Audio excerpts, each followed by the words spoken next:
Hello everyone, welcome to study glows. मैं हूं मुस्कान और आज हम इस वीडियो में जानेंगे नीरज चोपड़ा के बारे में। नीरज चोपड़ा द्वारा जो कल ऐतिहासिक कार्य किया गया है, I am pretty much sure कि हम सभी नीरज चोपड़ा के बारे में और भी जानना चाहेंगे। उससे पहले हम इंटरनेशनल ओलंपिक कम्युनिटी के बारे में देख लेते हैं। ये इसका सिंबल है। ब्लू रिप्रेजेंट करता है यूरोप को, ब्लैक अफ्रीका को, रेड अमेरिका को, येलो एशिया को और ग्रीन ऑस्ट्रेलिया को। ये है international Olympic community. For many years, India waited for an individual Olympic medalist in track and field. Finally, it became possible because of Neeraj Chopra. तो अब हम जानेंगे हु इज़ नीरज चोपड़ा। नीरज चोपड़ा कौन है? नीरज चोपड़ा का जन्म 24 दिसंबर 1997 में हुआ है। अभी वो कुल 23 ईयर्स के हैं और उनके नाम पे बहुत सारे रिकॉर्ड दर्ज है।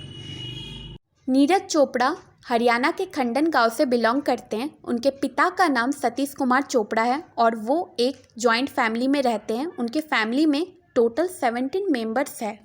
नीरज चोपड़ा के फैमिली में सभी फार्मर्स हैं और वो जब छोटे थे तब उनका वज़न काफ़ी ओवरवेटेड था। इसके कारण उनके जो फादर थे सतीश कुमार चोपड़ा, वो चाहते थे कि वो अपने बेटे को एक डिसिप्लिन बॉय बनाएं और इसीलिए उन्होंने उसको अपना वज़न कम करने को कहा।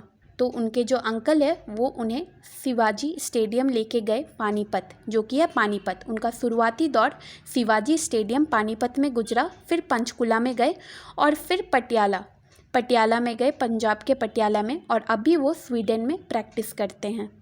बेसिकली वो रनिंग के लिए गए पर वो ज़्यादातर जेवलिन की तरफ अट्रैक्ट हुए। फिर नेशनल कैंप में पार्टिसिपेट करने के बाद उन्हें जूनियर कमीशन ऑफिसर का पोस्ट मिला बाय इंडियन आर्मी।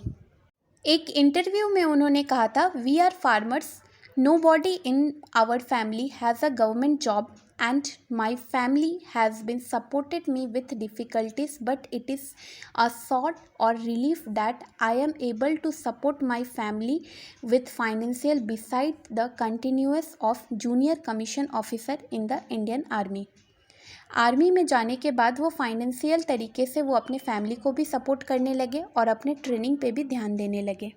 किसी भी एथलेटिक के जीवन में एक ब्रेक थ्रू आता है, वैसे ही नीरज चोपड़ा के जीवन में भी ब्रेक थ्रू आया 2016 साउथ एशियन गेम्स में, जो कि हुआ था गुवाहाटी में, और वहाँ पे वो गोल्ड मेडल जीतते हैं और वहाँ पे वो 82.23 मीटर जैवलिन थ्रो करते हैं और वर्ल्ड जूनियर चैम्पियनशिप जीत जाते हैं। 2016 में रियो ओलंपिक में पार्टिसिपेट करते हैं पर वहाँ पे कुछ मीटर्स के वजह से वो गोल्ड नहीं ला पाते हैं।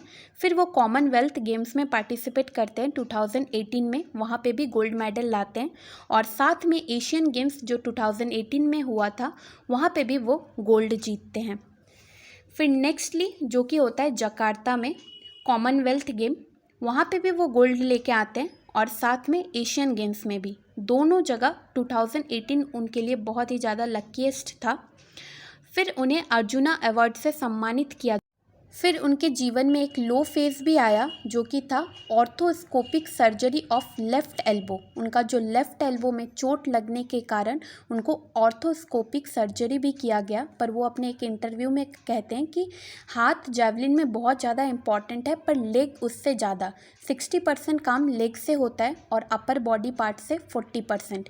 फिर वो कम बैक करते हैं 2021 में। जैसे तो एक शानदार प्रदर्शन के बाद टोक्यो ओलंपिक में गोल्ड लेके आते हैं भारत के लिए नीरज चोपड़ा जैवलिन थ्रो में। जब नीरज के कोच से पूछा गया कि उनके टेक्निक्स में कोई बदलाव किया गया कि नहीं, तो नीरज चोपड़ा के कोच ने कहा, नहीं, हमने कोई भी बदलाव नहीं किया, जो भी कमियां थी उनको हमने सुधारने की कोशिश की। और साथ में कहते हैं कि Neeraj can be the perfect role model, he is not jealous of others, he never says no to anyone for help. तो ये था end of this lecture. I hope you all like this. If you like this video then please subscribe my channel. Thank you.